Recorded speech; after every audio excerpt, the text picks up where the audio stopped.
대표적인 유괴 사건으로만 알려진 범죄가 있는데 그 이면에는 그루밍 성범죄가 있었던 사안.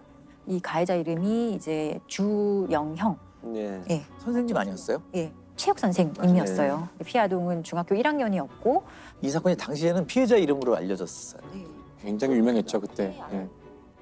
1980년 11월에 중학교 1학년생이던 이제 이군이 유괴되는 사건이 발생을 합니다.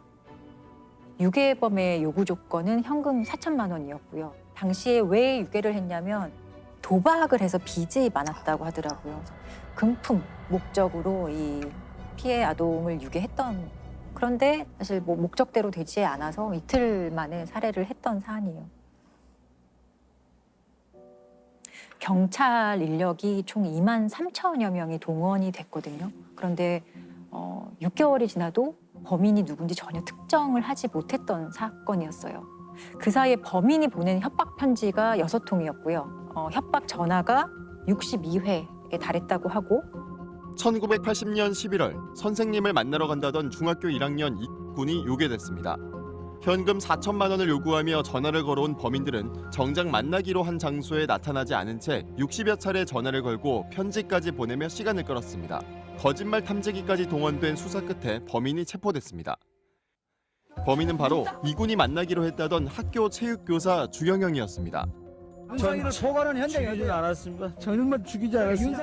죽인 게 아니에요. 그러면 그러니까 그 성격에 못 이겨서 거의 탈진해가지고 나는 병원에 데려갈 수는 없는 그런 입장에서 약을 사서 먹이면은 그 토하고 그래가지고 스스로 그렇게. 그런데 주영형을 조사하면서 더 충격적인 사실이 밝혀지는데 주영형은 이제 유괴 살인자이기도 하지만 지금의 관점으로 본다면 그루밍 성폭력의 가해자이기도 했던 거예요.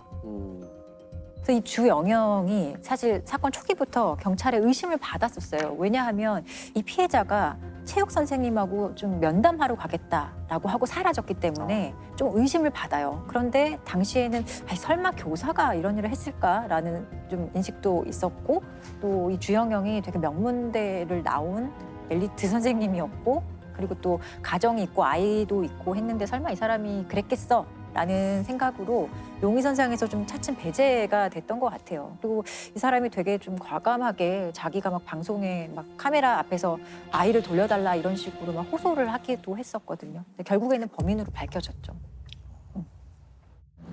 체육교사라서 상당히 신경을 많이 썼는데 범인들이 만약에 우리가 살아만 있다면 얘만 좀 양도를. 어떻게 밝혀지게 됐나요? 주영형의 당시 어떤 시간상의 알리바이가 조금 문제가 있다는 걸 밝혀내요. 주영형이 당시에 나는 뭐 이분이 사라졌을 그 시점에 대학원 수업을 갔다 이렇게 얘기를 했었거든요. 근데 경찰이 다시 확인을 해보니 수업에 간 건 맞는데 출석 체크만 하고 다시 나왔다는 거예요. 그리고 주영형도 사실 출석 체크만 하고 나온 것은 맞고 내가 불륜 관계에 있는 여성이 있는데 그 여성과 신촌에 있었다. 불륜 관계였기 때문에 말하기 어려워서 조사 초기에는 말하지 못했다고 얘기를 해요. 그리고 불륜 관계라고 주장했던 그 여성은 17살의 미성년자였고 이 주영형이 군의 학교로 오기 전에 여자 중학교에서 근무를 하는데 그 당시에 알게 됐던 제자였던 거예요. 본인의 알리바이에 이용을 좀 한 네. 거네요. 그 여학생의 진술은 이 선생님과 내가 신촌에 몇 월 몇 시에 있었던 게 맞다라고 얘기를 했는데 사실 이 진술이 거짓 진술이었어요. 왜냐하면 주영형이 지속적으로 이 여학생을 세뇌시켰던 거예요. 그때 나랑 있었던 거 맞잖아. 그때 신촌에서 있었던 거 맞잖아 하는 식으로 세뇌를 당해서 좀 조작된 기억에 의한 알리바이 진술을 이 여학생도 하게 되는 거예요. 그러니까 주영형의 진술에 맞춘 진술을 하게 되는 것이고 좀 이해하기 어렵죠. 그러니까 이게 그루밍인 거군요 지금. 17살과 가정이 있는 남성 교사, 또 아이도 있는 상황에서 어떤 동등한 관계에 의해서 시작된 관계라고는 전혀 보여질 수 없거든요. 종속적이거나. 예. 그리고 이 여학생 외에 실제로 이 유괴 사건의 공범 여학생 2명이 더 있었어요. A와 B라는 여학생들인데 둘 다 미성년자였어요. 고등학생이었고 마찬가지로 과거 주영형의 제자들이었거든요. 그리고 이 제자들도 사실상 그냥 일반적인 선생님과 제자 관계는 아니었고 사랑하는 관계였다. 라고 좀 세뇌당하는 아이들이었던 거예요. 그래서 어떤 역할을 했느냐. A양은 이제 협박 편지, 협박 전화, B양은 거짓 제보 편지를 하면서 이제 수사기관에 혼선을 줍니다. 편지를 연락을 하셨는데 그 편지는 절대 부모님한테 안 주신다거나 혹시 경찰한테 연락을 한다거나 하시면은 그리고 아이의 뭐 손발을 묶고 모포를 뒤집어 씌워서 결국 아이가 질식사를 하게 되는데 질식사한 이후에 공범 A양과 함께 북한강변에 이 사체를 유기를 하거든요. 와 근데 아무리 그렇다고 하더라도 너무 끔찍한 범죄잖아요. 네. 여기에 가담할 정도로 그렇게 이 범행이 막 발각되고 체포될 위기에 처하자 이 주영영은 이 A와 B에게 자살하라고 요구를 하거든요. 근데 정말 놀랍게도 실제 A양은 수면제를 먹고 자살 시도를 해요. 근데 세상에. 다행히 목숨은 구하고요. B양 같은 경우는 자살할 날짜를 정하고 기다리다가 그 날짜가 오기 전에 체포가 되어서 자살에 이르지는 못하거든요. 이게 그냥 단순히 어떤 주범과 종범 간의 어떤 그런 종속 관계를 떠난 그룹이 그야말로 정말 길들이기를 아주 오랫동안 했던 거라고 보여지고 범죄임은 당연히 인식했을 거고 사체를 유기하는데 어떻게 범죄 인식을 못했겠어요. 그런데 이미 심리적인 지배 영역에 있었던 아이들이기 때문에 아주 쉽게 가담을 할 수 있었던 거죠. 그루밍 행위를 통한 네. 약간 종속관계 내지는 복종할 네, 수밖에 네. 없는 분위기를 만드는. 맞아요. 어. 그래서 이게 왜 제가 이런 얘기를 하냐면 조사 과정에서 주영영에 대해서 좀 조사를 해보니 이미 주영영은 이런 식으로 여자 중학교에서 좀 문제를 일으켰던 전력이 있었어요. 찾아보니 총 22명의 피해자들이 나왔다는 거예요. 다수법은 똑같았어요. 개별 면담을 한다는 식으로 면담을 하고 나가서 여관에 가서 성폭행하고 너와 나는 특별한 관계야. 그리고 우리는 사랑하는 관계야라고 끊임없이 이 대상자들을 세뇌시키고 길들이고 되게 안타까운 게 만약에 그 여자 중학교에서 22명의 피해자를 좀 발견했을 때 좀 철저하게 조사하고 강력하게 처벌하는 그런 모습 보였으면 사실은 이 주영영이 유괴 범죄까지는 안 갔을 수도 있거든요. 근데 그 당시에 이런 것들이 너무 흐지부지 끝났던 거예요. 22명 아마 더 있었을 수도 있죠. 근데 22명의 피해자 모두 적극적으로 얘기하는 것 자체를 상당히 꺼렸어요. 왜냐하면 오히려 그렇죠. 네가 어떻게 행동했길래 네. 선생님이랑 그런 관계를 맺어라고 그렇죠. 해서 피해 여학생들이 말할 수 있는 분위기는 결코 아니었고 말을 하더라도 더 비난받았을 시대적 배경이 있었을 것 같아요. 성범죄 피해자들은 다 뭐 피해자들이 탓으로 돌리던 이런 인식의 시기가 있었죠, 사실. 그죠? 지금도 되게 어려운 얘기거든요. 근데 그 당시에는 더 어려웠을 거라고 그 생각해요. 당시에 막 그루밍 성범죄에 대한 인식이 전혀 거의 없다고 네. 막 전혀 될 때네요. 없었죠. 네. 네, 이게 하나의 유괴 살인 사건으로 했기 때문에 굉장히 밝혀져서 네. 문제되는 거지. 그러면 이 주영영과 공범 둘은 어떻게 처벌받았나요? 주영영은 83년도에 사형 집행이 되고요.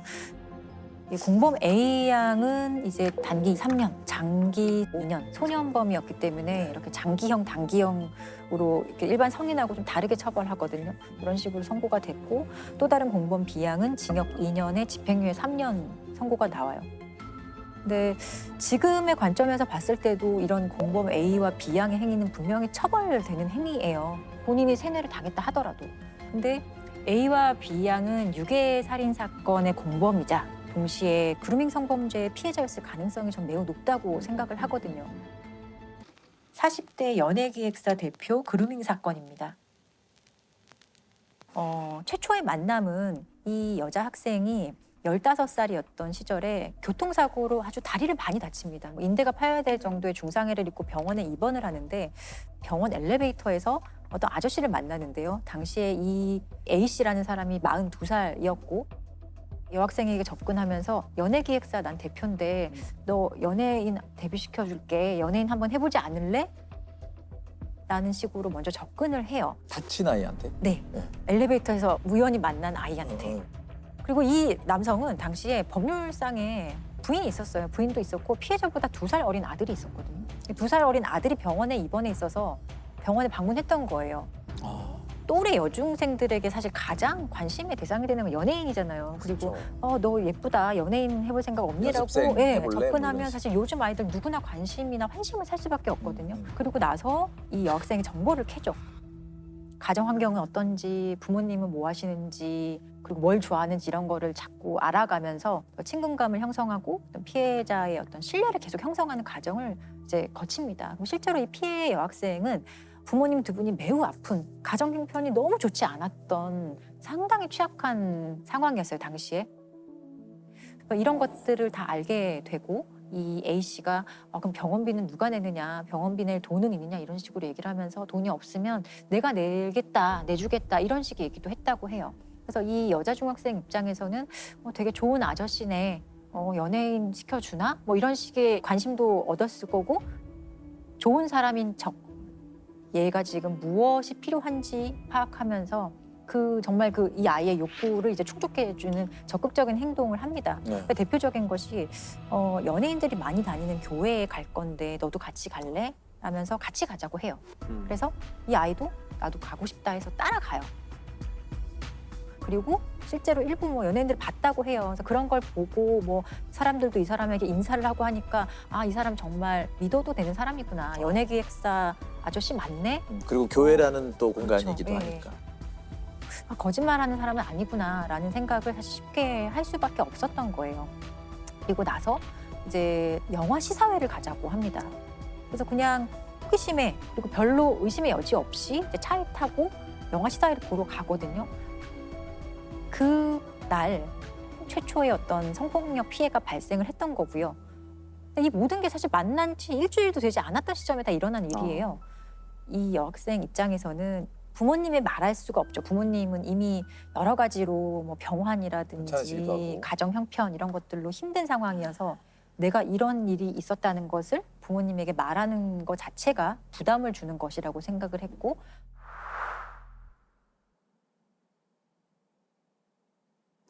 그리고 아무에게도 말할 수 없기 때문에 이 행위자 A 씨에 대한 의존성이 강화될 수밖에 없었고 이 관계는 아주 성적인 관계가 계속 지속이 되고요. 이제 이 여학생 결국 임신을 하거든요. 임신을 했다고 얘기를 하니까 이 A 씨는 그럼 너 가출을 해라. 대신에 집에 말하지 말고 가출한 것처럼 해서 우리 집으로 와라. 이렇게 되거든요. 그래서 이 여학생은 진짜 가출을 해서 그 A 씨의 집으로 들어가요. A 씨 부인이랑 아들도 그 집에 있었던 부인은 사실 같이 살고 있지는 않았지만 법률상의 부인은 있었고요. 아들도 그 집에 있었어요. 예. 근데 부모 입장에서는 갑자기 아이가 사라졌기 때문에 실종 신고도 하고 경찰의 도움을 받아서 실제로 아이를 찾아요. 근데 집에서 멀리 떨어지지 않은 이 A 씨의 집에서 거주하는 딸들을 보고 엄마가 완전 경악을 했겠죠. 그래서 경찰도 이 아이를 좀 집으로 돌려보내라는 얘기를 했더니 이 A 씨는 아주 강하게 이 여자 중학생은 지금 아빠의 어떤 가정폭력 피해자라서 내가 보호하고 있는 거다. 내가 여기서 이 학생을 보내주면 폭력 피해를 방관하는 거다 이런 식으로 주장을 해서 보내주지 않아요.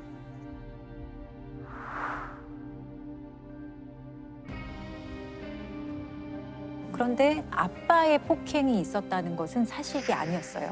그리고 놀랍게도 이 여중생도 집에 오라는 엄마의 요청에 응하지 않고 계속 그 집에 남아요. 출산할 때까지 그 집에 있게 돼요. 나중에 이 여학생의 인터뷰나 이런 것을 보면 임신한 몸으로 집에 돌아가는 것 자체가 너무너무 부담스럽게 생각했던 거예요. 이런 과정을 겪고 결국에는 이제 출산을 하자마자 경찰에 바로 신고를 하고요.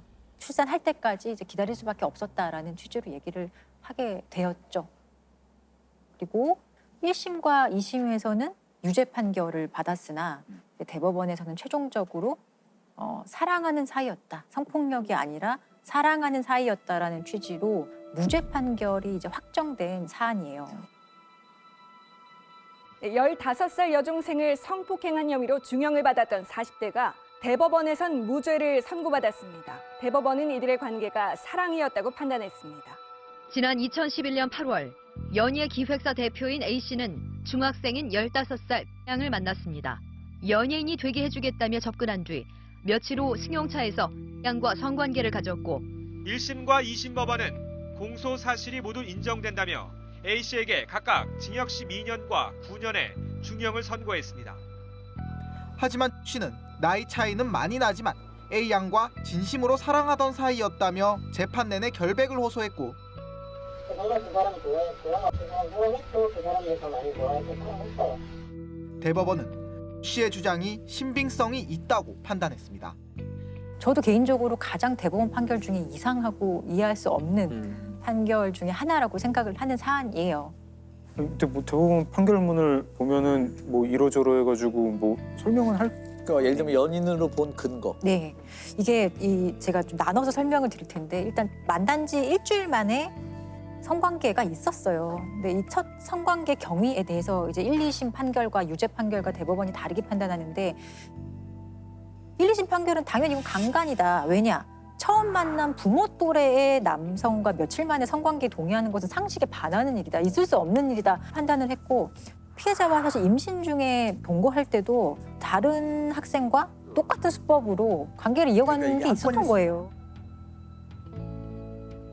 그런데 대법원은 강간 아니다. 사랑이다. 피해자는 피고인을 처음 만났을 때부터 사랑의 감정을 느꼈다. 왜냐? 편지와 서로 주고받은 문자 메시지를 보면 이거는 사랑하는 사이이지 범죄자와 피해자와의 문자나 서신의 메시지가 아니다. 이렇게 판단을 했어요. 이게 사랑이냐 아니냐를 판단하는데 주안점으로 갔던 게 저는 좀 이게 과연 그걸 법원에서 어떻게 판단하죠? 그러니까 저도 되게 황당했던 게 피고인이 정말 진심으로 사랑한다고 주장했는데 이게 이제 받아들여졌던 거고 네. 이유는 이 여중생이 출산하기 직전에 만삭의 몸으로 편지를 아주 빼곡하게 막 스티커로 형형색색 그림도 그리고 해서 애정이 담긴 것 같은 외견상으로 봤을 때는 그런 편지를 100여 통 가까이 이 사람에게 보내거든요. 그래서 결국엔 대법원에서 무죄를 인정한 결정적인 계기가 이 편지 때문이에요, 사실상. 일단 보낸 횟수가 너무 많았다. 100여 통이 넘었기 때문에 편지를 너무 많이 보냈고 편지의 그 꾸민 정도, 꾸민 정도가 되게 웃긴 게 스티커를 막 사용하고 형형색 색깔, 막 색깔도 막 알록달록하게 하고 뭐 예를 들어 뭐 하트 이런 것도 막 편지에 그렸기 때문에 이런 편지의 형식으로 비추어 봤을 때도 이것은 피해자의 진의에 의한 것이고 강요된 행위라고 볼 수 없다라고 이렇게 판단을 한 거예요. 양이 씨에게 보낸 사랑한다, 함께 살고 싶다는 내용의 액동 메시지와 편지가 결정적이었습니다. 재판부는 연인 사이에나 주고받을 이야기라며 색색의 펜을 사용해 사랑하고 보고 싶다는 내용의 편지를 수차례 썼으며 C를 오빠와 남편 등으로 호칭하며 하루에 수백 건씩 문자 메시지를 주고받은 점을 보면 성폭행을 당했다는 양의 진술을 선뜻 믿기 어렵다는 겁니다. 이 가해자라는 사람이 어떤 사람인가를 잘 따져보면 이 행위가 굉장히 안 좋은 거를 알 텐데 판결했던 판결문을 보면 피고인이 평소에 되게 좀 난폭한 성격을 많이 보였다고 해요. 실제로 이 여중생에게 직접적인 어떤 폭력이나 어떤 이런 건 없었지만 제3자에 대한 폭언이나 협박 이런 것을 이 여중생이 많이 목격을 했던 거예요. 그래서 저 사람의 요구사항을 들어주지 않으면 저런 식으로 좀 폭언이나 폭력 피해를 당할 수도 있지 않을까라는 두려움이 많았다고 이 여학생은 진술을 했거든요. 그리고 이 편지를 왜 쓰게 됐느냐, 그것도 이 사람이 편지를 무조건 쓰라고 강요를 받았다고 얘기를 해요. 알았지, 오빠한테 계속 편지 보내야 돼. 그리고 수강번호 이런 거 안 적어도 올 수 있는 게 있을 거야, 막. 석 달로, 알았지? 그리고 3시간 전에 오빠 콘택시 부르면 되잖아, 몸 괜찮아지면. 콘택시 타고 와가지고 바로 얼마 보고 가면 되잖아. 근데 나갈 수가 없어요.